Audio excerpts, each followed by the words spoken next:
दोस्तों, क्या आपको लगता है कि आप अपने डिसीजंस खुद लेते हो? कि आप जो सोचते हो वो सिर्फ आपके दिमाग की अपनी चॉइस होती है? अगर आप ऐसा सोचते हैं तो शायद आप गलत हो। इंसान का दिमाग एक जंगल की तरह है। ऊपर से सिंपल लगता है लेकिन अंदर छुपा होता है एक अंधेरा।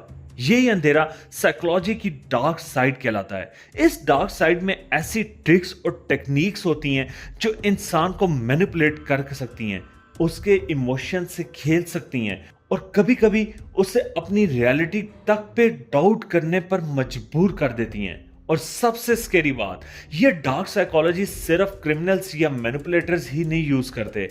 हम सब अननोइंगली कभी ना कभी इसका शिकार बन चुके हैं।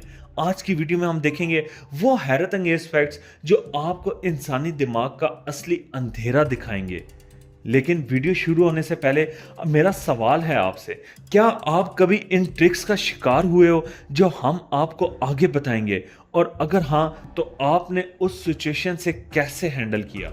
वीडियो के आखिर में कमेंट्स में ज़रूर बताइएगा, क्योंकि शायद आपका एक्सपीरियंस किसी और के लिए आई ओपनर हो। चैनल को सब्सक्राइब नहीं किया तो सब्सक्राइब करके बेल आइकन को भी क्लिक कर